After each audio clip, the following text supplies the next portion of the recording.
do this.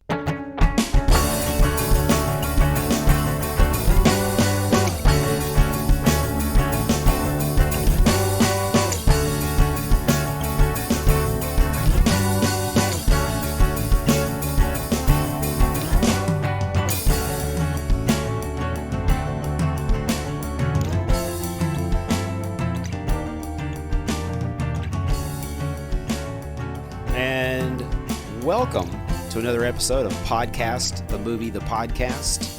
I am your host, Tyler Weiss. What's up, camera? I'm sitting here talking to my buddy and also a previous member of the podcast, guest on the podcast, Cody Tucker. Welcome, sir. Hello. Cody, he actually has his own podcast, Mindful Mayhem. Yes, sir. I know you've spoken about that before on the podcast. So, how's it going? Good, man. Real good. It's good. Yeah, just hanging in there, trying to. How many episodes do you have out right now? 25 Shit, yeah. of the regular podcast, and then 27 of the interviews. Of the interviews. Yeah. Yeah. Yeah. Yeah, so I guess that's what, 52? It's good. Yeah, 52. So, are you doing weekly podcasts right now? Yeah, it's weekly. So, is that a year's worth of podcasts? No. So, just started I just started doing the solo podcast. Okay. It was just like interviews, and then I was doing like some here and there that were like, interviews with friends. I did a 100 greatest artists of all time countdown. So I guess you can really add like 4 episodes into that. It's probably 5 months, 4 or 5 months. Awesome podcast. So awesome. It's relatively new. Cool. Yeah. 100 greatest. Yeah, I did 100. Like I made my own list of who I think the 100 greatest bands / artists like rock. Who's your number one? See if you can guess. Try. It's going to be a hair metal band. Okay. Metal band? Getting Nazareth. No. Led Zeppelin. Oh shit! Yeah. Okay. Zeppelin. Yeah. Okay. Makes perfect sense. Yeah. Yeah. Yeah. It was like Zeppelin number 1, Sabbath was 2. Fuck yeah. And I think the Beatles were 3. So on that, like did Bowie you just give individual breakdowns on every single one of pretty them? much, with yeah. the I music just took, and then. Basically just announce who the band was and then say like what I like about them, like why they would be awesome. Where they are in the list, favorite songs, some like trivia about each of the bands. Okay. Depending on the band, but yeah. That's awesome. Yeah. It was fun. Did Bon Jovi make your list? No. Neither did the Eagles or Okay. Aerosmith. Oh, Which a wow. lot of people were like, Super mad about? whoa, like, where's Aerosmith? Yeah. Not in the top 100, where they belong. Probably number 400 something if I were to. Okay. Okay. Not an Aerosmith fan, but it was like Aerosmith, the Eagles. Tom Petty wasn't on it. Like, there's a lot of people. You've never ridden the rock and roller coaster at Walt Disney World, have you? So. Yeah, I have. Okay. Hell yeah, That's one of my huge fan. That's one of my favorite things about the rock and roller coaster. Every single time that I ride it, they're like, "Oh, hey, welcome!" And you get to see, Steve Perry before he started looking like everybody's. Steve Perry? I mean, Joe Perry. Steven Tyler before he started looking like everybody's grandmother. God, so yeah, he looks like an old grasshopper. He looks like Johnny Depp. What Johnny Depp is going to look like whenever he's a grandmother. Yeah. So yeah. Johnny Depp's already kind of starting to look. Oh like yeah, that absolutely. Yeah. Steven Tyler is he is the halfway point between Johnny Depp and and Keith Richards. It's that Yeah, I'm not a fan. He had a weird relationship with his daughter, and that strikes me. Yeah, it's absolutely. Odd. Super odd. I mean, at least the Silverstone, I guess. Yes. But,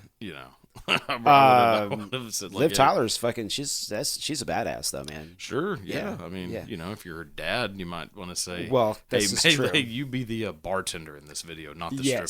Okay. We'll let Silverstone do that. There you go. On the podcast, we are huge fans of like Lord of the Rings. We've done like the whole Lord of the Rings conversation 700 different times on here. I actually just brought it up a couple of weeks ago, as a matter of fact. And I don't think we've ever really talked about like Liv Tyler on here and her relationship to the Lord of the Rings movies, but she's a fucking badass. No, she's on there, great. Man. Yeah, she's great. She's a good actress. Really good Really actress. good actress. Really good actress. Surprisingly good. Yeah. Because you would think, like you're the daughter of a famous rock star. Yeah. Like that's the only way you're in movies. Right. That's how you're going to get a heads up on all of this. But and you watch yeah. like Empire Records. Yeah. Like maybe her first movie. I think it was her first movie. I don't but know. like she's great in Empire Records. Yes. And you watch like Armageddon's a colossal piece of shit. I love Armageddon. What are you talking about? It's a colossal piece of shit. Okay. I'm sure. No, it's seriously. A great movie. Well, is it a great movie? No, it's not a great movie. Is it a great action flick? Michael Bay explosions. I love it. Dude, I love it. I've seen it so many times. I like Michael Clark Duncan in it. Okay. I have like a weird thing with like movies where You don't like Bruce Willis in it? And No, Ben I never Affleck like the main and- actor. In Okay. movies, typically, if it's like an ensemble, Okay. Obviously in any movie there's an ensemble, there's like a lead, which Sure. is the Bruce Willis, Ben Affleck, like a Yeah. lead and a co-lead. But I always like Steve one Buscemi of the in random there. ones. Like in any ensemble cast of Yeah. a movie. Yeah. And me is like Michael Clark Duncan. Okay. I always love Michael Clark I love Duncan. Mark. Like, I love Michael Clark yeah, Duncan. R.I.P. man. Yeah, no shit. But like any movie like that that's an ensemble, like I always am like, that's the one I like. Yeah. Like, I never like the main person. Like I like George Harrison, Okay. not John Lennon or Paul Yeah. McCartney. Well, because no, Paul McCartney. Oh, who's the most talented musician out of that? John Lennon. You think John Lennon is the most talented of the four musicians? Well, if you just I think it's Paul McCartney is definitely the most talented of the musicians. Well, yeah, I guess so because he's Yeah. he's the only one that plays every instrument. Everything. But Yeah. like as far as who I think wrote the better songs, John Lennon. Okay. Yeah. I'm not a big fan of Paul McCartney's songs. Really? Like, not really. I mean, I like Wings. Yeah, I love I don't Wings. like Paul McCartney's Beatles songs Okay. that much. I love a lot of Really, his. I don't like Let Beatles It Be songs. or Yesterday. Oh, I love or- those. Those are some of my favorites. Really? Yeah. Yeah. See, I like the Beatles songs that are like damn, like you're While not My Guitar Gently Weeps, like a Okay. Yeah. George Harrison absolutely. song. Yes. Yeah. Come Together. Yes. Like Strawberry Fields. Like all the ones I like are either John Lennon, George Harrison, or Ringo. You're a huge Yellow Submarine fan. I love Yellow Submarine. Yeah. Yeah, and Octopus's Garden. Octopus's Like, Garden. I love those I songs. love Yeah. Ringo songs. Yeah. I almost like Ringo songs more than Paul McCartney songs. Really? Yeah. I will tell you, we got to go see. This is BC before COVID. Yeah. It was the last concert that I actually went to see, I believe, which Yeah. was we went and saw Paul McCartney. Yeah. And you want to talk about a fucking that dude he's got some age on him. Yeah. But his ability to be able to be up on stage Yeah. and just kick an ass for Yeah, dude, it was for like sure. 3.5 hours. And like Yeah. he is an incredibly talented, just hardworking musician. Yeah. Earned every fucking dollar that he got that night. Yeah. He is an amazing performer and Amazing puts on performer. great shows. And it's not like a slight on any of that. It's more just that like I don't know. I don't really like happy music. Okay. I mean, there's some that I like. Like I love ABBA. Okay. All right. Like I'd rather see ABBA than Paul McCartney. Really? That's so weird. God, yeah, dude. I love ABBA. Yeah. Yeah, Well, huge ABBA fan. before we started recording, we were talking about death metal. And Massive death metal fan. Yeah, But, that's see, not me. I love like if it's not like disco. Okay. Which I love 70s disco music. 70s disco. I love it. and 80s death pop. metal. But if it's not that, Yeah. like that's like a little like a niche or Sure. niche. Sure. Niche. Damn, I'm about to say it wrong again. Niche. A niche yes. of like my musical taste. But Okay. then like the overwhelming majority is 80s, 90s metal Okay. and like pre-metal shit like Rainbow, Deep Purple. Okay. Yeah. Thin Yeah. Lizzy, stuff Yeah. like Yeah. that. Yeah. But then I love death metal. Man. Very eclectic. Yeah, it's pretty random. Yeah. Yeah, I have a very random taste in music. That's awesome, But, though. yeah. That's awesome. Yeah. The reason that I asked about Bon Jovi was specifically because of the movie that we're going to be talking about today. And look, I know none of his music actually features in the movie that we're going to be talking about today. Not this one. But Not this one. Yeah. Features heavily In the in the second one. Yeah. I thought it was going to be.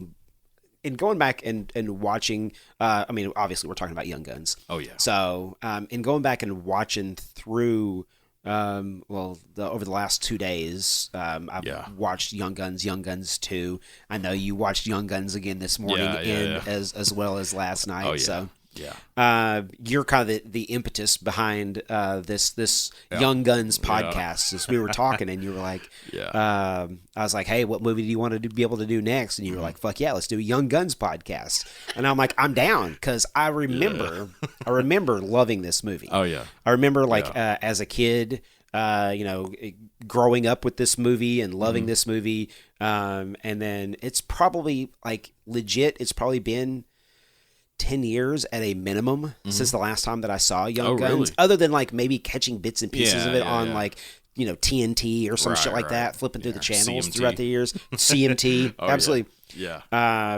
Okay. And so, and so going back and visiting this movie now, and I think it has a lot to do with the podcast that I do, where I look at it from just a more critical eye, more critical standpoint. Yeah. And it's because of that, I get to see all the flaws and shit like that that are present in the movie. So,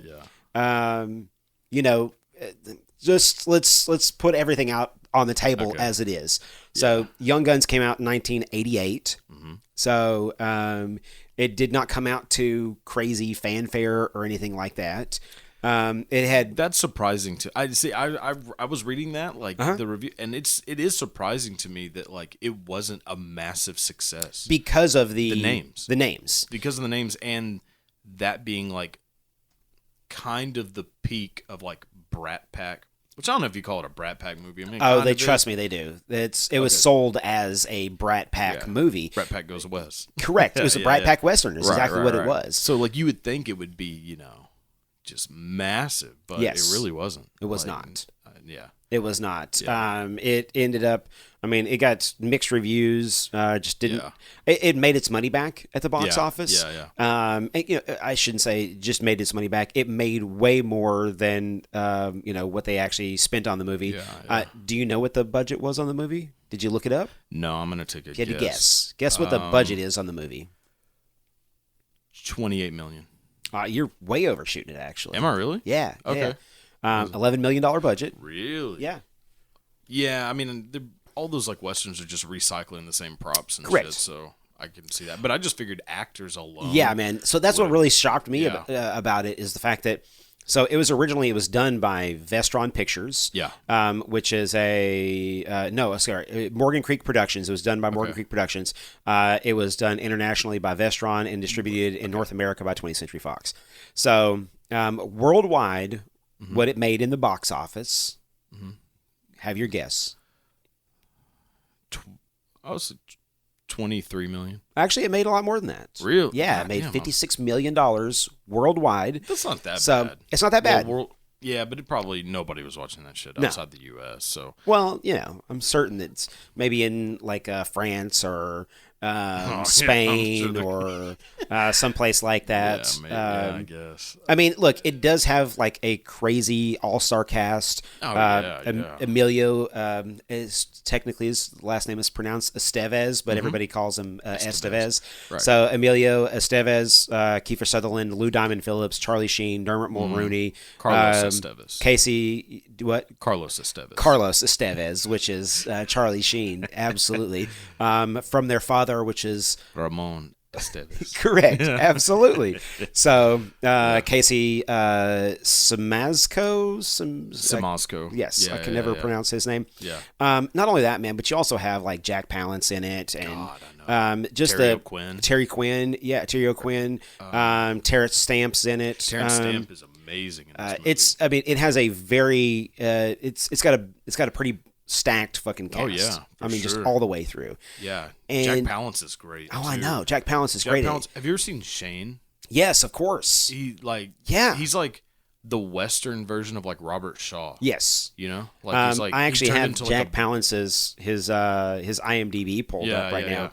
And City Slickers is amazing. So the things that people know him from, the thing that that I knew him from are from two movies. Yeah. So it was Batman, Tim Burton's Batman. He's Grissom. Yeah. In Tim Burton's Batman. And he is also is from City Slickers. Curly. Yeah.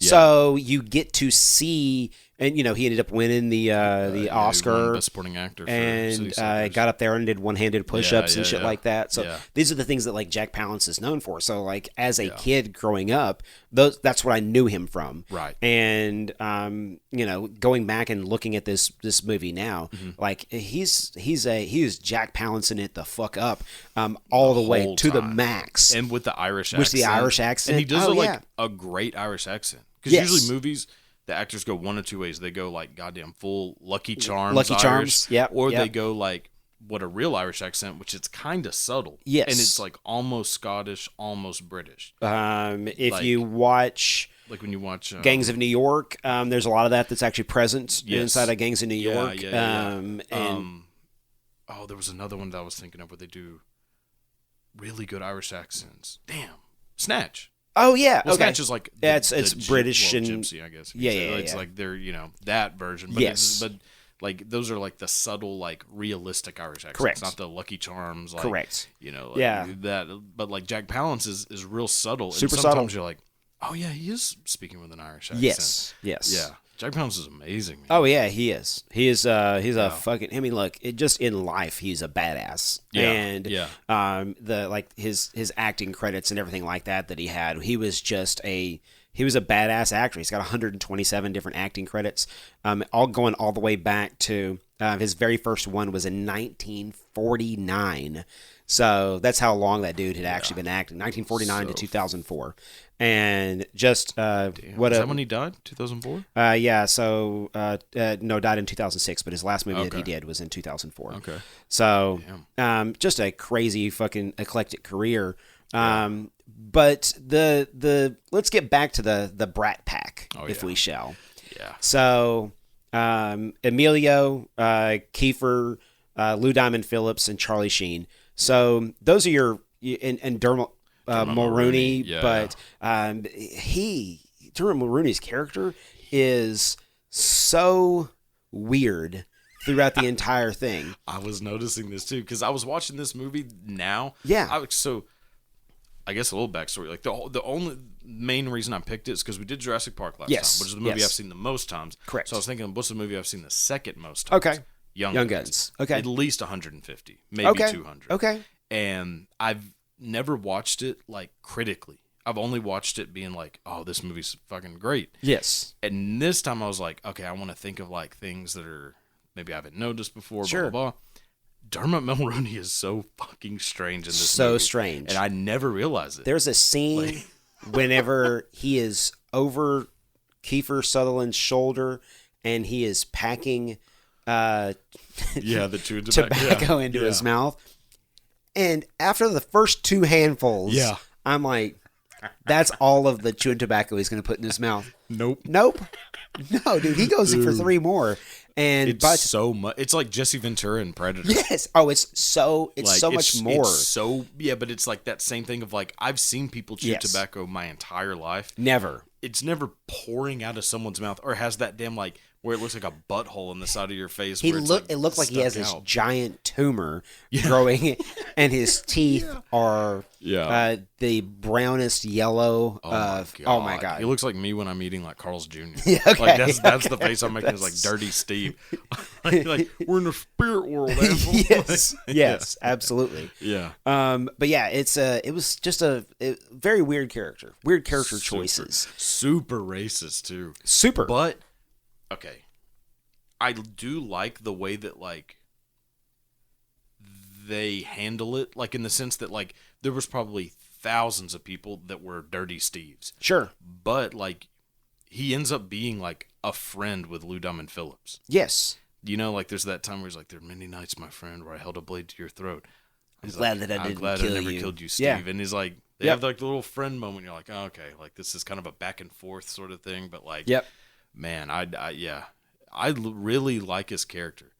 I like his character. Like I like the growth of his character and everything like that. And whenever like Lou Diamond Phillips leaves, and then he starts, cussing at him and shit like that. Oh, yeah. And then whenever he comes back to fucking to come get him, but they do the slow motion. So we're gonna talk about the slow motion here in a little bit, but so let's do cast of characters. So Emilio Estevez. The thing that I remember him from most is Mighty Ducks.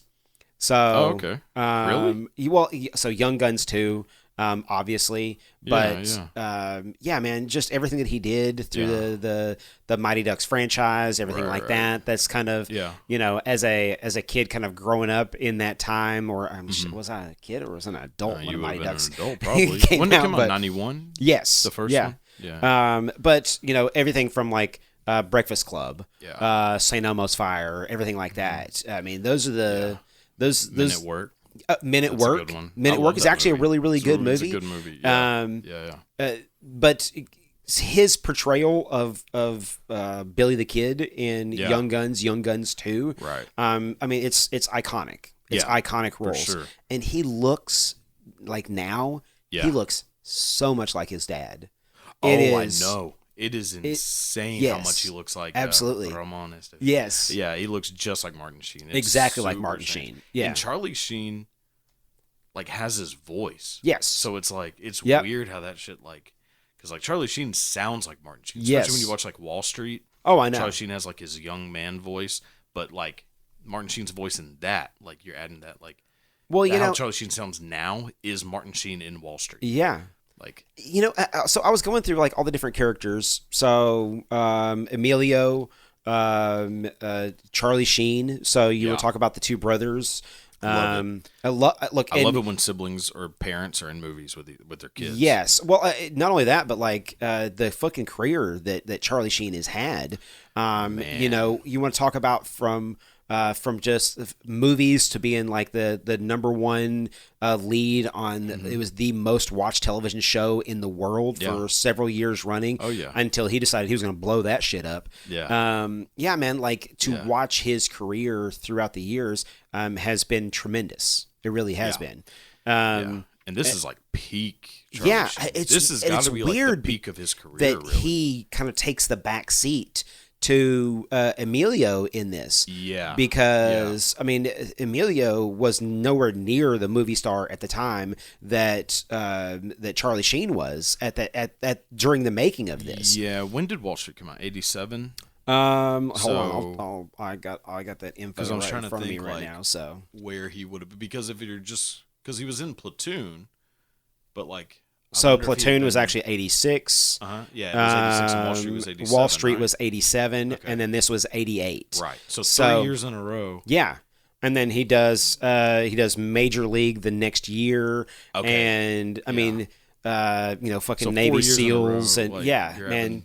I during the 80s, he was one of the biggest fucking superstars in the world. Yeah, I mean, not even just during the 80s, but all the way, up until he became, he was in Spin City, he was in, and then he did fucking 2.5 Men, and in 2.5 Men, I mean, it's got 178 episodes that he was, played Charlie Harper in it. Did you ever watch 2.5 Men? Little bit. Me too. Not a sitcom fan. I'm not a sitcom fan. Yeah, I don't like canned laugh. Canned laughter is that's what kills me. That's what kills me. Yeah. It's why I never got into. Everybody has always told me that what's the Big Bang Theory hell no. You would love Big Bang Theory. Everyone has told me that. And when people tell me that, immediately I'm never going to watch this now because you said this. Well, I don't like. I gave it a shot. I watched 3 episodes to it. Yes, and I was like, oh, this sucks. It's not that it sucks. It's just that, and it's hard for me to be able to go back and watch even Seinfeld now because. Oh God, I hate Seinfeld.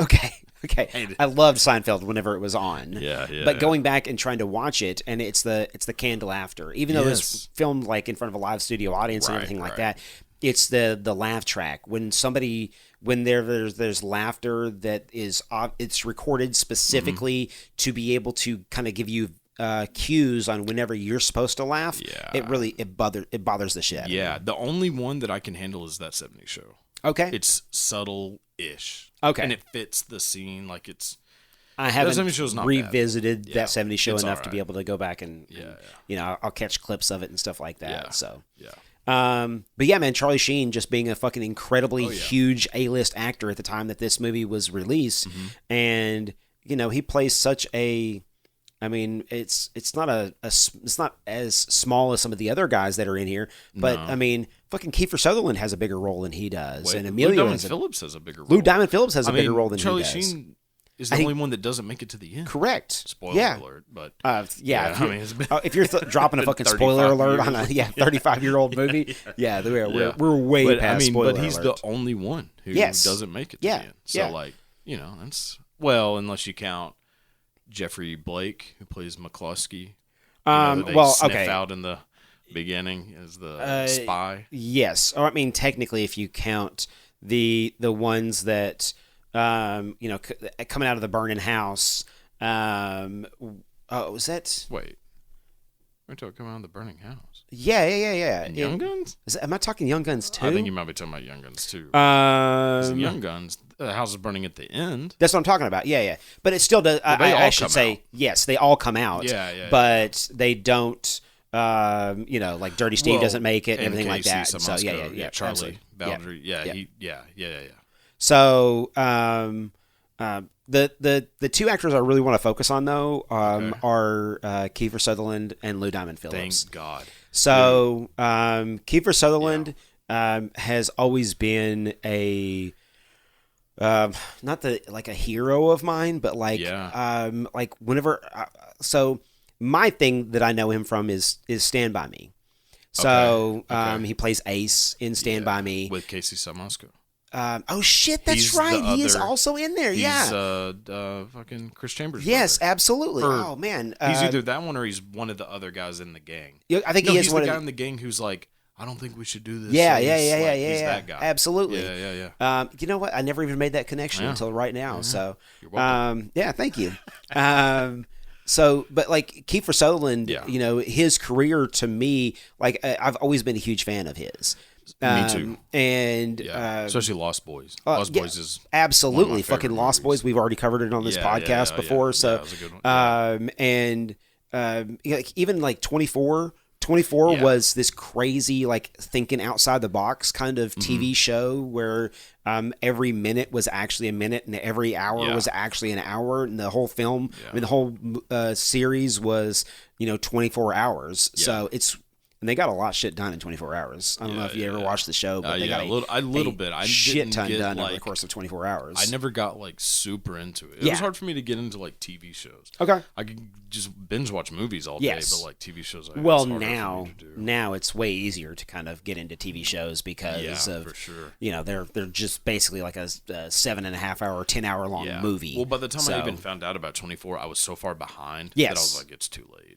That's like my mindset with TV shows that are like already done. Yes, it's like, well, I missed it. Yep. Like, Do you ever watch like Sopranos?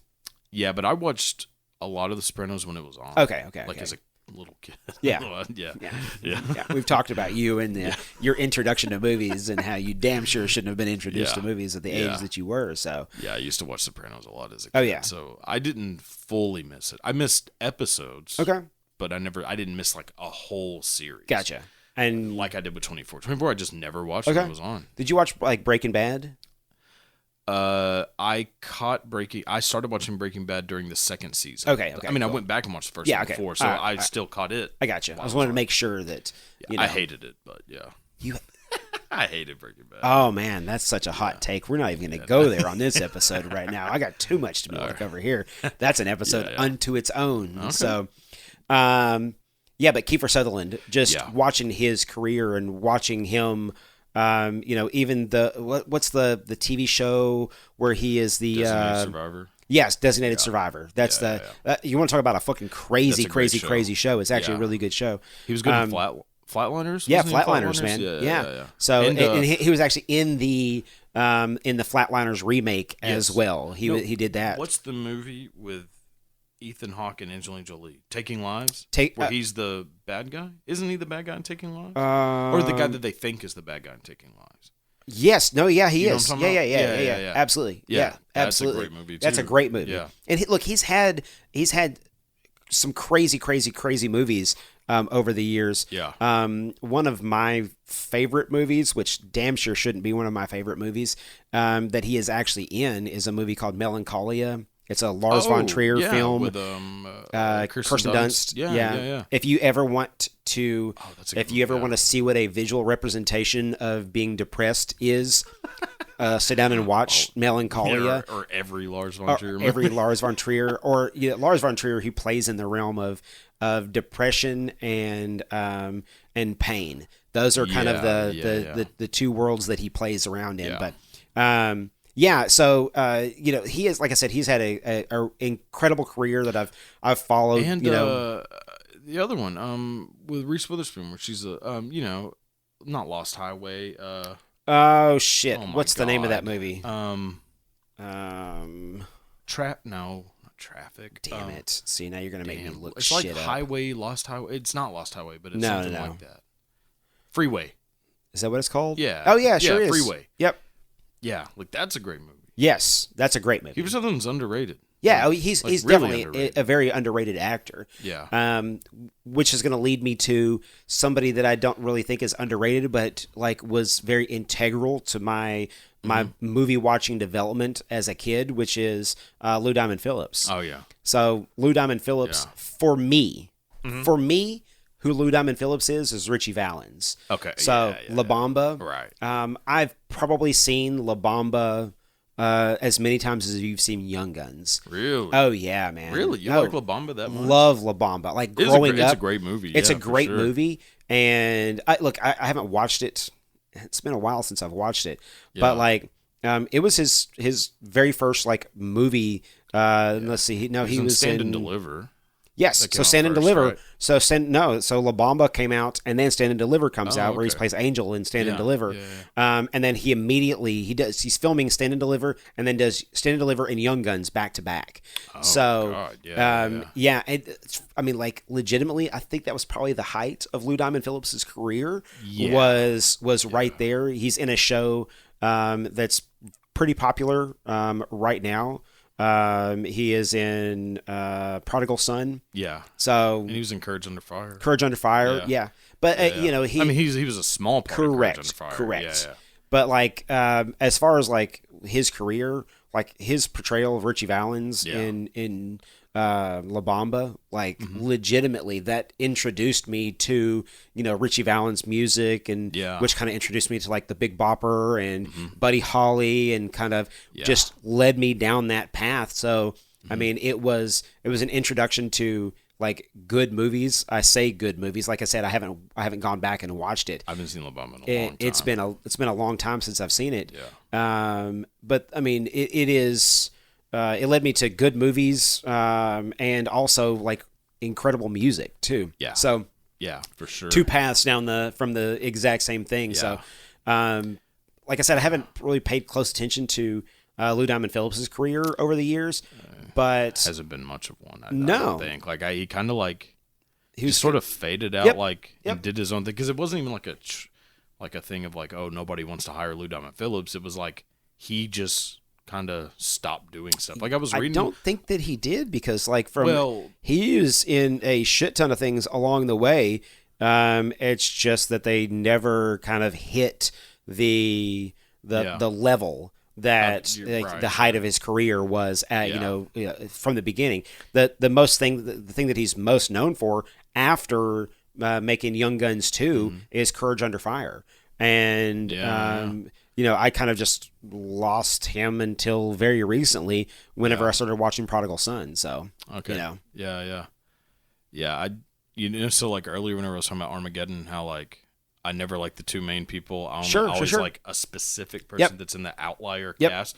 Lou Diamond Phillips is my favorite character in this movie. Really? Okay. Oh my God, yeah. It's something Chavez. Chavez. Yeah, it's something about people who have a skill that's different, or they're so different. So him with knives is cool as hell, because everybody else just has guns. And in case he's someone else has a rope, a lasso.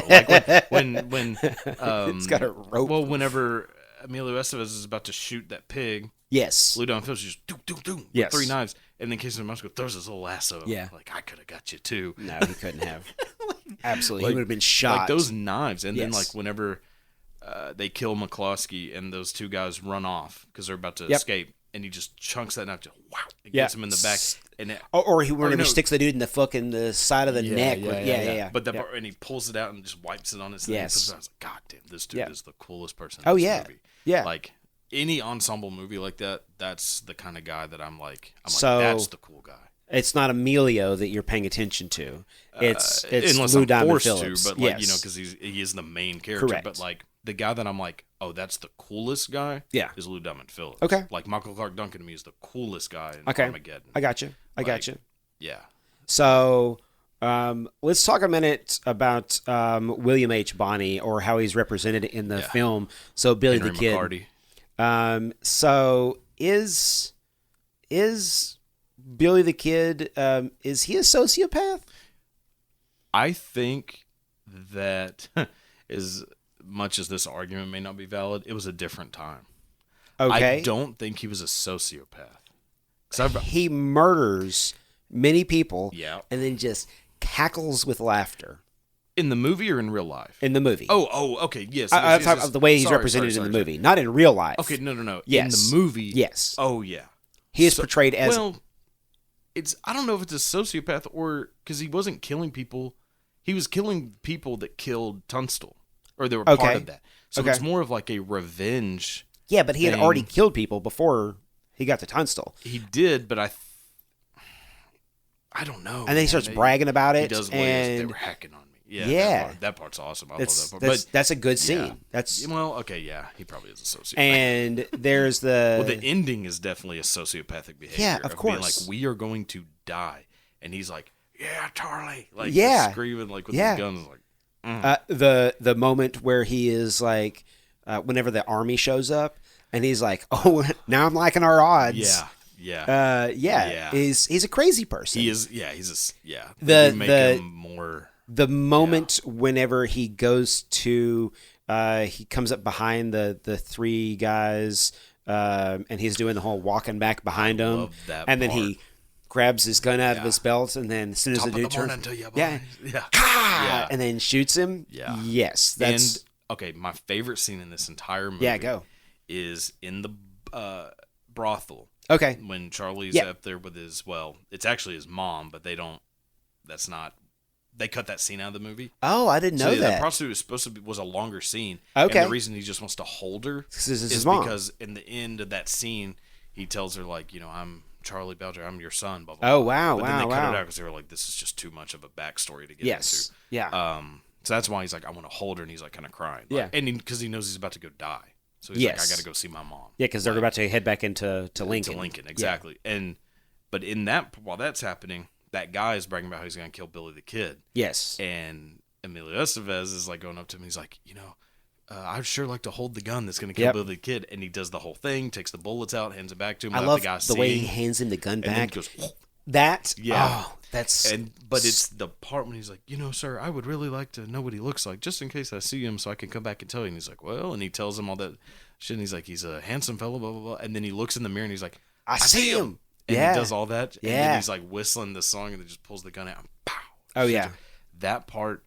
I love revenge. Yes. Anything that's like revenge, or somebody has the upper hand who should have the lower hand. Right. God damn. That part made me, I was like, Billy the Kid's the most badass person on the planet. Even though he just murdered someone. But he was going to murder someone that was going to murder him. So it's not really the same. Or was he just a braggart who was bragging about doing something like that? Yeah. Just so he could get with the girl? Or was he actually that person? Was he actually going to end up going after Billy the Kid? Oh no, I think that guy was, because there's like a thing that he says where he's like, do you know who I am?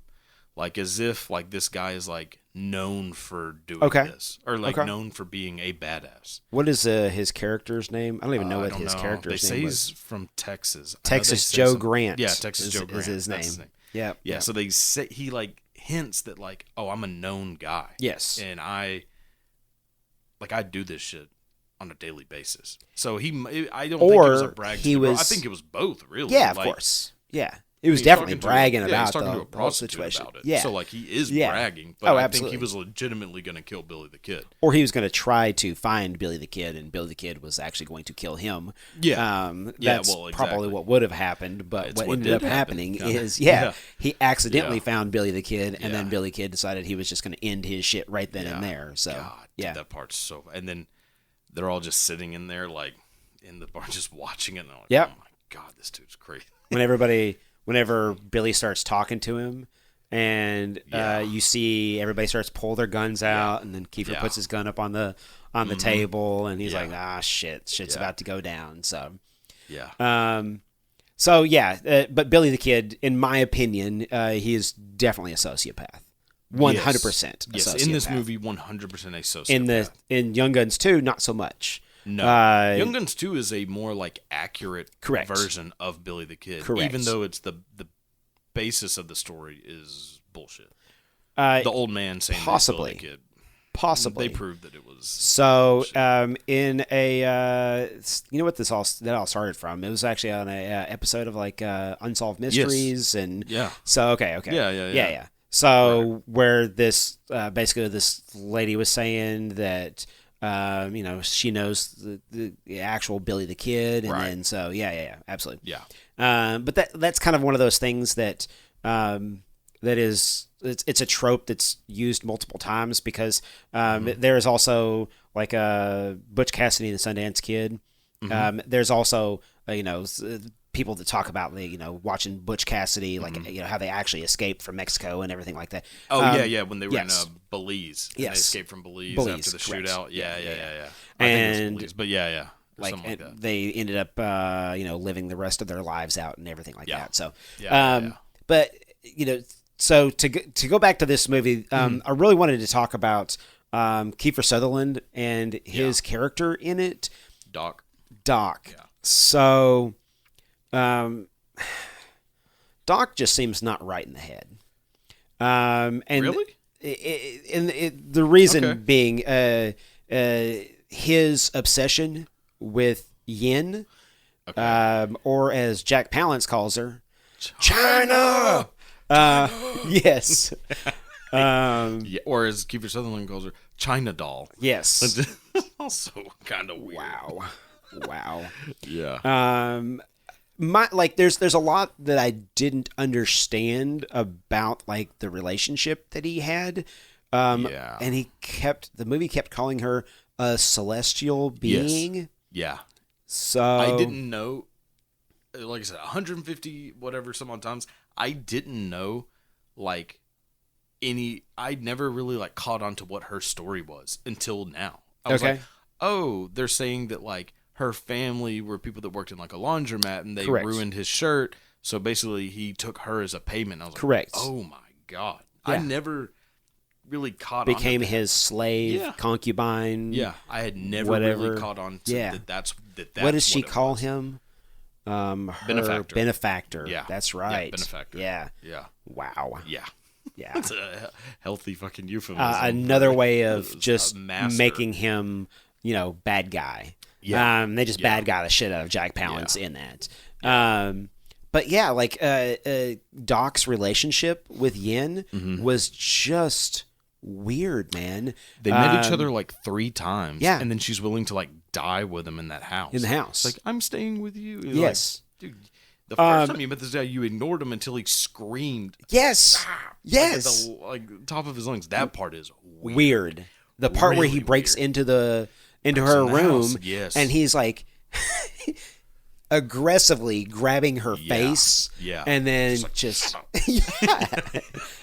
if this was the very first time that you'd watch it, then like there's a lot of people that would be like, oh shit, okay, so Kiefer Sutherland's the bad guy. Okay, cool. Yeah. And and then he ends up, after she rejects him again, then he runs back off and joins back up with Billy the Kid and the Regulators. Oh, and by the way, every single time whenever they yell "Regulators," man, it's just there's something about it that just fucking does it for me. Oh yeah, every single time. I know. Yeah. Yeah, love it. It's the best. Yeah, of course. And then the Warren G sample Yes, that comes from I it, know. all that shit is I know. like, God damn it, Takes me back every single time that it does it. Absolutely. But yeah, so Doc is super weird and Very weird. But also sane in the sense he's like I don't want to do any of this shit. Right. Like he's the only one who's like, other than like, well, whenever he's talking to Yin, he does the whole thing where he's like, I hate him. Yeah. She's like, you eat people, like saying that. He's like, no, I don't eat people. Yeah. Like, but he's not very convincing. That No. eat people. Like if somebody said that to me, like, you eat people, I'd be like, what the fuck? Who said that? Yeah. I'd be immediately like, who the fuck told you I eat people? Yes. But he's just like, no, I don't. Yeah. But he's also holding his hand over. Yes. Yeah. He's being super, super weird while he is saying, like, if that was the introduction to his character, you'd be like, oh shit, like, he's a serial killer. Like, he's definitely, he's got hardcore serial killer vibes. When do you want to dive into some of the cheesy shit? So, because there's something with that relationship that there's a cheesy ass line in it. Okay, go. It's the part I hate. Cheesy lines in a movie that aren't funny. So like, I love Schwarzenegger's like, Dylan, you son of a bitch. Like, that shit is hilarious. Stick around. Exactly, but it's cheesy. Cheesy. But it's funny. And it's like, Arnold's like, you don't take him that seriously. No. But Kiefer Sutherland, you're supposed to be taken seriously. 100%. Everybody seriously in this movie. But there's a part where she goes, it's a big gun. And he goes, it's a big town. And I could feel like my insides like fucking itching. I was like, oh my God. I was like, who wrote this? I guarantee you the writer was like, it's Dean Cain's stepdad. Really? Is that Christopher Cain? Christopher Cain's dad. Okay, I had no idea. Yeah. Written by John Fusco. Yeah. So I guarantee you when he wrote that, he was like, holy shit, I'm good. Yeah. Like, and then snorted some coke and was like, it's a big town. Yep. Like probably driving the pencil through the paper. Oh yeah. But it's like, dude, that's such a stupid thing. There's to a say. lot of like really weird lines that are in the movie. It's and the direction. Okay, I want to talk about Christopher Cain for just a minute. All right. So, have you pulled his IMDb? Yeah. Okay. Yeah. Because I was like, surely they didn't let him make something else. Oh no, they kept. I know. Yeah, he made movies all the way up until 2012, which is fucking weird. Yeah. Yeah. So, the movie. It has some production problems. It has some. There's definite editing problems throughout the movie. There are multiple points where like it legit just jumps from scene to the next scene with no conclusion, with no transition, with nothing like that. Yeah. And it just you could tell that it was an $11 million movie. So I mean, even at the time that it was made, $11 million wasn't a terrible lot of money to be able to spend on a movie. But you know, especially with like the list of actors that you actually have in this movie, and so let's just say each one of them got like $80,000 or whatever it is that they ended up making at that particular point in time. Yeah. It's still. I mean, they just definitely didn't spend a whole lot of money on editing, on like post production, on. There's some definite flaws, definite flaws with the movie, which is why when Young Guns 2 came along, they did not let Dean Cain's dad direct Young Guns 2. It's actually done by a guy by the name of Jeff Murphy. Yeah. So Jeff Murphy, he is he's from New Zealand, and you know he has there's a shit ton of movies that he ended up he has to his director credits. You know, I guess probably about the same as what Christopher Cain does. The movie that he actually does right after Young Guns 2, which is Free Jack. Yeah. Which is just a fucking weird, Wait, is that crazy the one movie. with Mick Jagger and Sylvester Stallone? Yeah. Yeah. That movie sucks so bad. It's Mick Jagger and Emilio Estevez. Oh no, it's Emilio Estevez. Yes, that's who it is. No, there's a different movie with Sylvester Stallone that's somewhat like this. But so, like Free Jack. Definitely they just worked together in Young Guns 2, and they worked together again in Free Jack. Free Jack is just such they were trying to start a little Scorsese De Niro thing, and it would weird movie. Quick. Yeah. Yeah. But yeah, man, the production of the movie was just not. It was not great. No, it's just like some of the editing. It's so cheesy. Like, yes. Where it's like, oh my god, like it was. There were parts of the movie where I was like, this is cringy as hell. Oh, it's super cringy. And I hate it because I love this movie. Yes. So regardless of the fact that I'm tearing this shit apart, really, like, I'm watching it, because I'm just like there's parts where they're just running through like brush, yes, like in their horse, and it's like that cheesy 80s like synth music, but with synth like a music, fiddle, and then but and you're like, slow-mo. Yeah, you're like, who the fuck are they running from? Yeah, they never tell you that shit. Well, no, but then it's got the guys that they're running from, like that are off to the side, and they're like running through the creek, like they can't see them. I know. It doesn't make any sense to me. My biggest problem with the movie is, and it might have been because the movie wasn't long enough. I mean, it was an hour and 47 minutes long, but I think that they probably got to an hour and 47 minutes because like 20 minutes of it is slow motion shots. God, there is so much slow motion. There is towards the ending of it. Dude, there's like a 5-minute sequence with everything is all in slow motion. When Emilio Estevez drops out of that thing, which he would have had a concussion. Yes. But when he pops out, it's just a...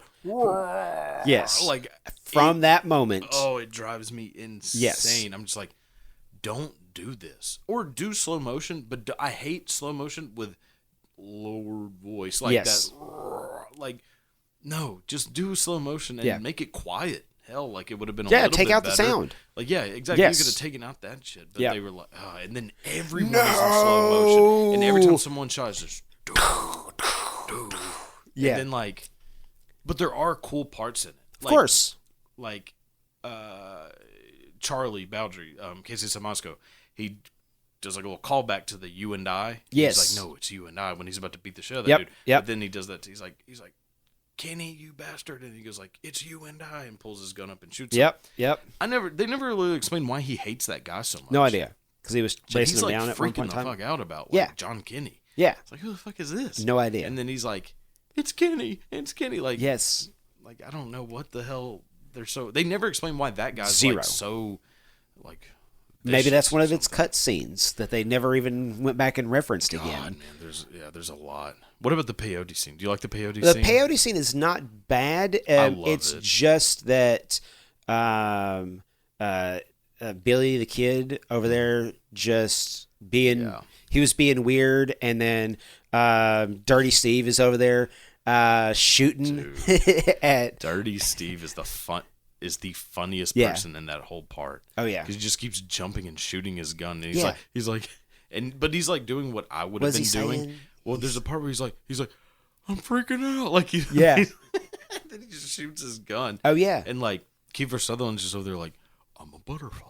Yes, she's my flower. Like he just keeps saying there's this is where I get into the writing, because there's that moment where Doc and Yin kind of their love comes together, and then they do the there's so much back and forth between them, and then it's horrible. It's horribly written. And then there's that scene right there where everything just seems like super, super cheesy lines. The sitting around the campfire where everybody's about to drink the peyote mixes. Phillips is painted up like he's got the Misfits. Yes. Dude, I love like the whole Lou Diamond Phillips, like him telling the story of like, his family and his tribe. Are you talking about the scene that he should have won a fucking Oscar for? Yeah. That was incredible. He's the best actor in this movie.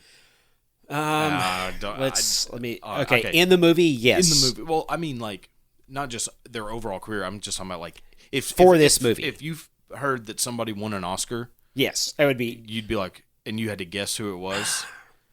Him. I'd say him. Jack Palance. Actually, Charlie Sheen's really good in it too. Yes. Even though he says Billy, like he's like Billy. He's like, I dare you. That part's pretty good too. Whenever Buckshot Roberts or Rogers, whenever he's in the outhouse, yes, and he's like, "Go cut that son of a bitch down," and then but Lou Diamond Phillips, I don't know why they did that.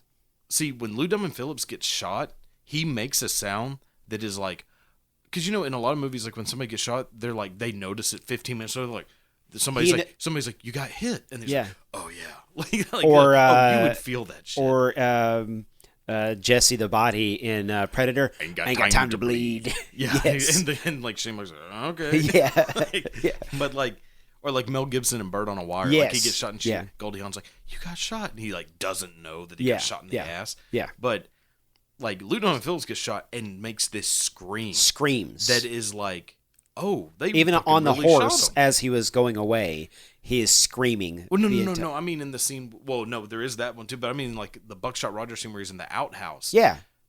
No, as they run away from, as they get on their horses, and then I mean, he's like even when he screaming. First gets yes, shot, I know. It's that initial scream, and then Kiefer Sutherland does it too. But it's like Kiefer Sutherland scream like, "Oh my god!" And like, I'm like, I hate that movies don't always do that. Like, like this. It's gotta hurt. I mean, I've never been shot, but it's gotta hurt. Never been hurt. Never been shot, but I imagine it hurts it's like a motherfucker. It's not something that somebody would have to point out to me. Like, hey, there's a bullet in your fucking arm. Like, well, they say that, like when in the midst of the adrenaline rush and everything like that, then, it alleviates some of that pain until the adrenaline rush is gone, and then it hits you like a ton of bricks at that particular point in time, I guess, but still. I don't know. To me, it seems pretty realistic when Lou Diamond Phillips screams. I was like, oh my God, they really shot him. Like, so it's convincing. My question is, why did they go after? Why? Okay, Billy the Kid is such an incredible shot until it matters, and because he I shouldn't say until it matters, because like that's what got Dick killed was everybody started shooting at him. Nobody was able to hit him. Outhouse, and he doesn't die. And then he's able to pull his gun out and then point it out. With no one noticing. Like, how does Charlie Sheen not notice that the fucking barrel is sticking out of this outhouse? 8 inches out of the. I will say his death scene is so stupid because his head bobs back and forth about 50 times. He's like, like, like, oh my God, like. Lou Diamond Phillips and Kiefer Sutherland just blew out their damn vocal cords, and you're gonna do this shit? Yeah, like just like bob your head like you're in, like he's like in a John Wayne movie. Like but it's like so quick, like his bobbing back and forth. I was like, oh my God! But like, man, but that scene, like, but then the scene when Lou Diamond Phillips is talking about his reservation, how they were slaughtered, he should have won Best Supporting Actor, at least nominated. He should have been nominated. Let's see. Let's see what was the Best Supporting Actor nominees in 1988. 1989. Yeah. So 1989 Oscars. Here we go. And let's go ahead. Because it would be Best Supporting for sure, but like he's got to be above, because it would have been in 1989. What, Dan Aykroyd was nominated for Driving Miss Daisy, I think. 89. Here we go. Okay. So who won it was for Best Supporting Actor was Kevin Kline for A Fish Called Wanda. Oh God, okay. Did you not like Fish Called Wanda? Hell no. Oh my God, so weird. No. He already put Lou Diamond Phillips as a winner, but Alec Guinness in Little Dorrit. Never heard of it. I never heard of it. Martin Landau in Tucker, The Man in His Dream. That movie kind of sucks. You didn't like Tucker? No. River Phoenix in Running on Empty. Okay. All right. And Dean Stockwell in Married to the Mob. Get rid of them. All of them except River Phoenix. Okay. Lou Diamond Phillips. It could have been 3 of Lou Diamond Phillips and then 1 River Phoenix. Or it could have been Lou Diamond Phillips, Kiefer Sutherland, Charlie Sheen, River Phoenix. Okay. Or Jack Palance. Put Jack Palance instead of Kiefer Sutherland. Best Picture that year? Driving Miss Daisy. Rain Man. Wait, when did Driving Miss Daisy come out? 1980. Never mind. I was getting them confused. Yeah, 1988. Yeah, see, Young Guns should have won Best Picture. So these were the Best Picture. Oh my God, you didn't like Rain Man? Yeah. Oh man, 237. Yeah. No. Let's see, Accidental Tourist. Never heard. Was on there. Dangerous Liaisons. Okay, that's pretty good. It's a pretty good movie. Yeah. I actually in our Speed podcast, I go on a whole tangent about Dangerous Liaisons because Keanu Reeves is in it. Oh, yeah. And you want to talk about it? One dude who damn near single-handedly fucks up an entire movie by himself. He's done it a few times. Yeah. It's Keanu Reeves. Okay, yes. Yeah, there's another really good one as well. So, the other movies are Mississippi Burning and Working Girl. Get rid of Working Girl. Okay. Bad movie. Melanie Griffith should never have ever been in movies Anyways. You don't like Melanie Griffith? No. No one does. Not even Don Johnson. Let's see. So Emilio Estevez, he could have taken Best Actor. So Best Actor, that was Dustin Hoffman actually won for Rain Man. Yeah, he shouldn't have won. Gene Hackman was nominated for Mississippi Burning. Okay. Tom Hanks was nominated for Big. Oh, my God. Edward James Olmos was nominated and should have won for Stand and Deliver. Yeah. And then Max von Sydow was nominated for Pell the Conqueror. So, what the fuck?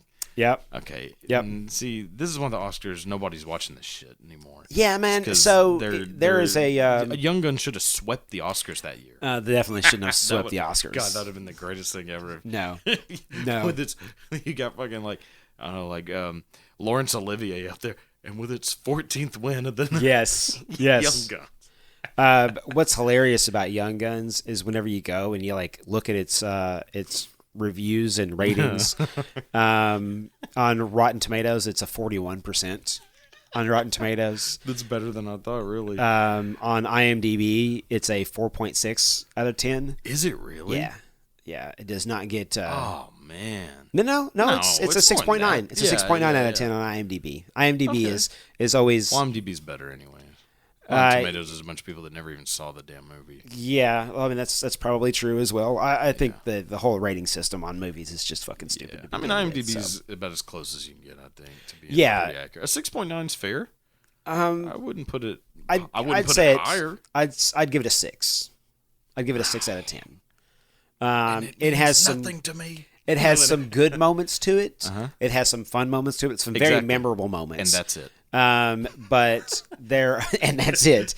But there's a lot of shit. There's a lot of dog turd that's in there. The thing that I wanted to bring up the most of like your nitpick. What is the fucking layout of that house at the end? Okay, because that house there's downstairs. That house is either on a fucking like a swivel, like a lazy Susan. Okay. Okay, it goes from having 3 windows to 1 window. Okay, because when they show it from that, so at one point they're in the back, what seems like the back of the house. Correct. And when the door gets shot open, and Lou Diamond Phillips is like struggling to walk upstairs. Right. and he like he gets shotgun blasted open. Right. Gets shotgun. So I don't know, but that's supposed to be the back of the house. Okay, has to be the back of the house. But the people are in the front of the house. Correct. So I don't know who's shooting. They were all surrounding the house. I thought they were all just in front. No, because they start looking at all the windows. And he's like, Charlie, how does it look back there? And then he's like, oh, John Kenny. Oh. Yeah. But, okay. So, all right. Case closed on that one. But there's the windows definitely don't match. When they push Billy the Kid out, that's the front. That's the front window. That moment was so stupid, though. When they push him out in that trunk that he somehow fit in. Okay. That trunk, when it squeezes out the window, is like wouldn't even fit a fucking like a damn. And when it falls on the ground, it looks like it's made out of styrofoam. Yeah. And then Billy the Kid pops up out of it with guns drawn. Yeah. And doesn't get blasted by the immediately 300 people there with guns, including Randy Travis on a Gatling gun. Yes. You know that was Randy Travis was the Gatling gun operator. Yeah. Like tick tick tick tick tick tick tick tick. Yes. And then it's like so. But whenever they're shooting from that area, they're shooting out 3 different windows. Yes. That are glass windows. Correct. But but then when they cut to the front, whenever they push them out the trunk, it's just like this hole in the fucking thing. There's no other windows. It's a giant window. Yeah, definitely. The windows don't make sense. The layout does not make sense. The layout does not make sense. Like they filmed that clearly. They weren't like blueprinting it. No. They'd be like, hey, we need to make sure this look, adds man. up. I can tell you right now that Christopher Kane, Dean Kane's dad. Yeah, Dean Kane's dad is not looking at the house going, okay, so thinking critically on how. No, absolutely not. They were using leftover houses from like fucking outlaw Josie Wales. Yeah, probably. And it was probably. Like, fucking nobody will notice. Yeah. Except 2 jackasses 35 years later. Yes. Sitting around. Well, at least one jackass 35 years later. Absolutely. Well, yeah. So after this viewing, does it hold up? Does it hold up to your? Yeah. So it holds one up of your in favorite sense, movies. Oh, for sure. Okay. Like as much as I can just rip it apart. Yeah, like, of course. You know, like you can with every movie that came out in the 80s. There's too much coke. There's too much cocaine, and cocaine makes you think illogically. Okay. So when they're writing these movies, they're just like, fuck it, add more fire. Like, they're not thinking of like, yeah, but there is no fire in space. Right. They're just like, I don't give a shit. Yeah, like, there's no fire in space. like, Set more fire! Yes. Explosions. Yes. Like, yeah, like, we need Jean-Claude for this. Yes. Like, that was a phrase only said in the 80s. Correct. What is Dolph Lundgren doing? Yes. Like, Yeah. Like, so, yeah, like, Young Guns doesn't hold up in a, you know, like From historical sense, correct. or it's not accurate by any means. By no means is it accurate. Not even close. No. Like, Billy the Kid was nothing like that. No, of course not. And yeah, but as just a fun movie, yeah. it's like the Western version of Predator. That's what it is. It's a Western Predator. Except that almost everybody survives at the end of Young Guns. True, and only no aliens. Well, Dermot Mulroney. Okay, yeah. For all I know, he could be an alien. Yeah. But I will say, Young Guns has one of the greatest ending moments because, like I said, I love revenge. When fucking Billy the Kid's turns around, man. But another nitpick. He comes back as he's not driving, riding the horse away. Yeah. Why is nobody shooting at him? No one's shooting at him. They're just like, damn. Like, yeah. He got away. Yeah. Like he's only like 50 feet away. Yeah. Like you could all just go. Yeah, and then blast his ass. Everybody would kill him. But when he turns and he has the gun on it, he's like, reap it, Murphy, you son of a bitch, and shoots him. And you see Jack Palance turn around with that bloodshot. Yeah. I was like, oh my God. Yeah. This is amazing. This movie is amazing. If you watch it in 4K, one of the things that you get to see is that that bullet wound in his forehead looks like a ketchup stain. It's great. I can imagine. That's great. Why I was like, the movie is meant to be watched on a CRT TV. Yep. An Emerson with 260p maximum. Yeah, an Emerson with rabbit ears. That is 100% correct. It's just, and then, okay, I guess, and on the ending, so the ending, the very ending, someone else read that sentence, except for Doc, because Kiefer. It's something about Kiefer Sutherland's voice that I don't understand a fucking thing he's saying. There's the parts where when he says, and he's like, and there was one word written on it, pals. But it sounds like he's saying Hallis. Yes. And I was like, who the fuck is Hallis? And then whenever it was like pounds, I was like, what the fuck does that mean? So if you watch this with closed captioning turned on, yeah, let me tell you something. Whoever wrote the closed captioning for this movie has no idea what the fuck that they're actually saying either, because it's probably the writer of the movie. There are line readings in the movie, and then the text that shows up, and those are not the same thing. It happens multiple times throughout it. But it's like they end on that, like and one word was carved into his epitaph, pals, and I was like, yeah. Okay, this has to mean something, but when the fuck do they talk about that? Never. And it wasn't even until, so it was, like I said, 150 times I've seen this, and I've known that the word is pals. Yes. Like, the majority of the time. It wasn't until this time where I was like, oh, Billy the Kid mentions pals, like 35 minutes into the movie, one time. Is that the one where he says, whenever he's talking with Lou Diamond Phillips, and like whenever Chavez is about to leave, and then he gets everybody back, and then he says something about like that we're pals. Pals. And that's the best that it could ever be. And it's the one time that the word is said in the entire movie. Yeah. It was like, you would think that they were calling each other pals every 5 minutes, the way that Kiefer Sutherland's like, pals. Yes. I was like, what the fuck does this mean? And it's bad. It's just bad. They should have had it just seems like after the whole thing with after they killed Jack Palance, it seems like they were like, okay, we're out of money. I guess we can put some like everybody going off on horses and then just throw some dialogue over the top of it, because that's exactly what they did. What happened. Oh, one more thing. So, do you know who was originally Billy the Kid and Dick? And Dick, who was originally cast? No. Sean Penn was originally cast to play Billy the Kid. Okay. And then Patrick Swayze was cast to be Dick. Oh, wow. Yeah. But then Patrick Swayze didn't want to be associated with the Brat Pack. And he had gotten basically like, because of The Outsiders. Yeah, And Sean Penn didn't want to do so Patrick Swayze didn't want to do an ensemble cast. Okay. Or an ensemble movie, because he just announced like he'd done all these ensemble movies. He wanted to like lead a movie. Okay. So he was like, I don't want to just be another guy in the movie. And then Sean Penn. What movie does he go to do? I don't know. Probably. Well, Dirty Dancing was like relatively. I around know. That's what I'm looking at. I'm but then like Point Break is a little bit after. Well, Point Break would have been about 2 years after. 87 was Dirty Dancing. So it probably just filmed at the absolutely yeah. So and then crazy. Sean Penn didn't want to be associated with the Brat Pack. Okay. So Sean Penn turned it down because he was like, I don't want to. Yeah, because Sean Penn he's always been a contrarian. Well, Sean Penn was like his entire career part of that group, but not part of that group. Correct. So like he was like the one guy who was like, no, I think I'm actually gonna try to win an Oscar in my life. Yeah. Like the rest of them were just like, I'll play the saxophone in a movie, sure. Yes. Like Sean Penn was like, no, I'm gonna play a grieving dad whose daughter just died and win an Oscar. Man, the Sean shit Penn's amazing. Yeah, he's amazing. Yeah. He's an amazing actor. Is a psychopath. Yes, but as an actor, he is amazing. This is the thing that I've kind of, grown to believe over the years, which is, in order to be a great actor, you have to be like, there has to be a level of crazy that's there. You have to be like an empty vessel that the character then it fills you up, and then like to be able to be that person. For sure. There's a lot of really, really incredible actors that are out there that do that.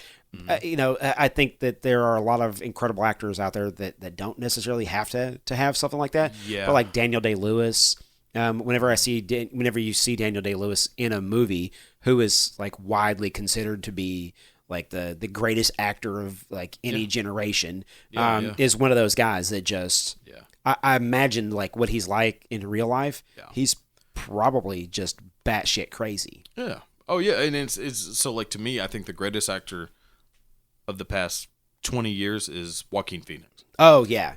But he's fucking crazy. Fucking crazy. Love him. And but like it works. Yep. Because he is fucking nuts. Yes. And like Daniel Day-Lewis is nuts. Yes. Sean Penn is crazy. Yeah. But like Patrick Swayze probably wasn't like that crazy. No. But Patrick Swayze was never going to win an Oscar. I mean, so he should have for Point Break, but or Ghost, or or Red Dawn. He could have won for Red Dawn. Okay, yeah. Like Patrick Swayze. I mean, Patrick Swayze was a great actor, like in a sense. In a sense, he was a great actor, like how Jean-Claude's a great actor. No, Jean-Claude has never been a great actor.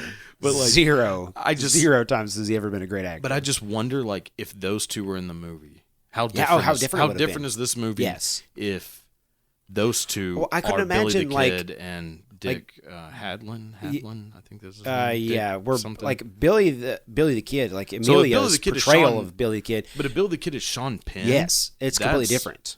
But that is Billy the Kid. Like Sean Penn was like a real life Billy the Kid. Yeah. Who just happened to be like, an actor. Yes. But he easily could have been like, killing people. Yeah, probably. I mean, you think not to say that he hasn't. Not to say that he hasn't. I've never seen Madonna in person. Okay. She might be dead for 30 years. Fairly certain not. But like, I wonder if it would have been more of like so. You think he could have swept the Oscars had Sean Penn been? Yeah. But like, because like when you watch westerns now, they're fucking boring. I don't know, man. A lot of them are. I mean, like you watch, what's that damn one with Brad Pitt? Assassination of Jesse James. Oh, I love that movie. No, I know. Well, no, it's a good movie, but they're just so dark and slow. It is. Like, they're not fun. Hateful Eight is dark, so it's not fun. Like, there are no fun westerns. True Grit was not a fun movie. No. It's dark, great. slow, but they're great movies. They're like masterpiece movies. Correct. Now. Whereas, they never were back in the day. No. But like Young Guns... It was just a cheap movie that they could make. Exactly. Yeah. And Young Guns is like the last one before like Unforgiven. And then once Unforgiven came out... Oh, yeah. Okay, never mind. But Tombstone borders on like a Unforgiven. It's just a little cheesier.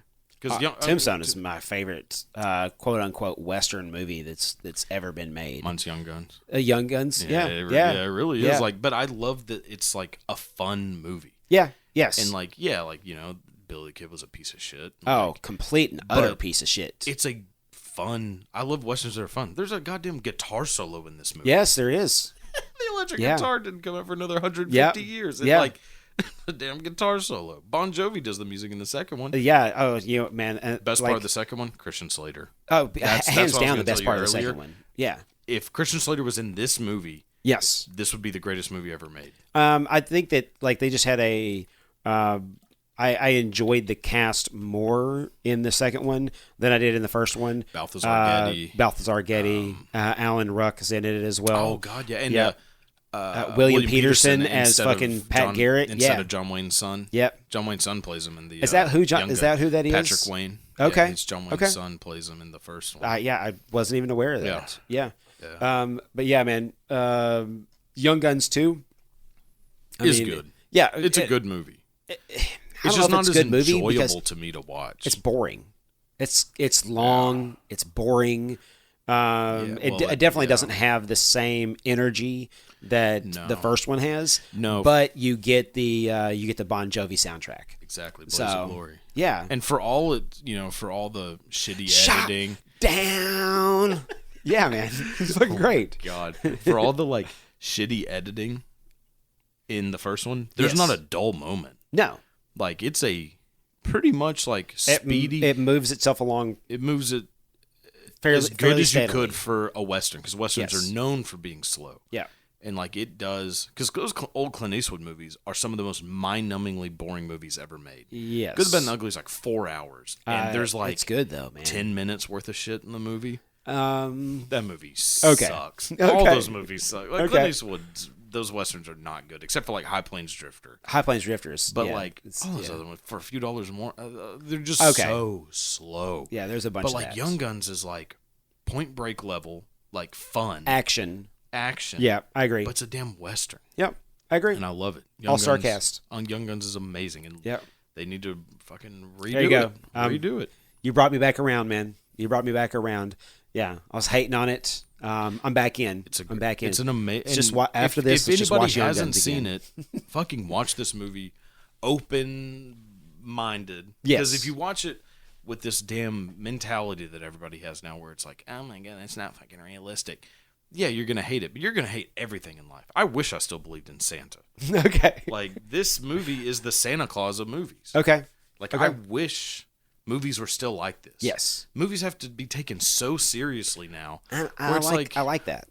I like it, but I don't like it. I like it if it fits the movie. Yeah. Like, obviously, like, don't make a movie about Abraham Lincoln and have, like, fucking dude, Bon Jovi do the soundtrack. Dude, Abraham Lincoln, fucking Vampire. Slayer Yeah, is a good dude, movie. that's a fun movie. Okay, wrong example. Don't make a movie about Gandhi and have Bon Jovi do the soundtrack. Correct. Or Poison. Don't have Bret Michaels play Gandhi in a movie. Yeah, like, don't do that.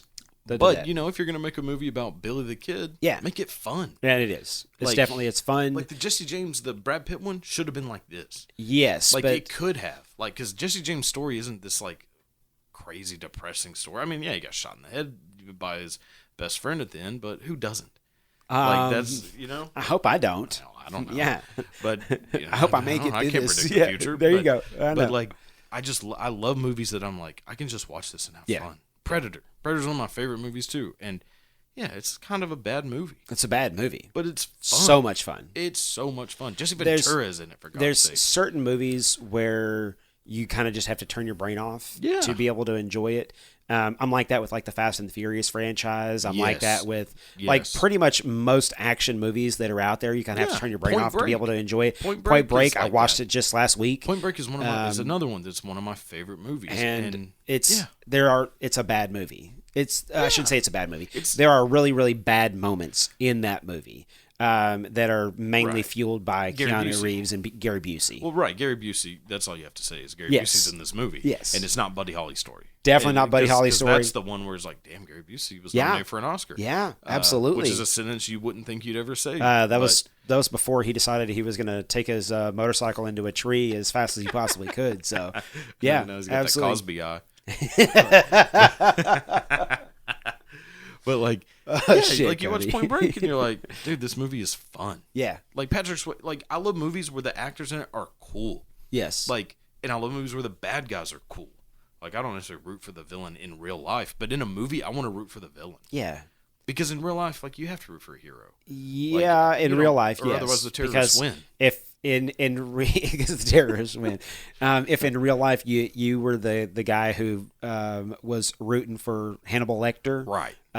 Yeah. Like when I was watching that Richard Ramirez shit, I wasn't like, God, I hope he gets away. Yeah, no. Like, no. When I found out he got the shit beat out of him, I was like, thank God. Yeah. But in a movie, yeah, like, I want the bad guy to be cool. Absolutely. And I'm kind of rooting for him. Like, in that movie, I want Billy the Kid to escape. Of course. But I also don't. He's not the bad guy in the movie, though. He's not the bad guy in the movie. He's an anti-hero. Jack Palance is the bad guy in the movie. It's like one of the first anti-hero movies, other than, like, you know, the Clint Eastwood westerns. Yeah. There aren't a lot of good anti-hero movies, but that's what I like. Yep. That's what I like. And I love, like, Patrick Swayze in Point Break. He's cool. Yeah, super anti-hero. Like, yeah, but he's awesome. Like, you're like, damn, I like Bodhi.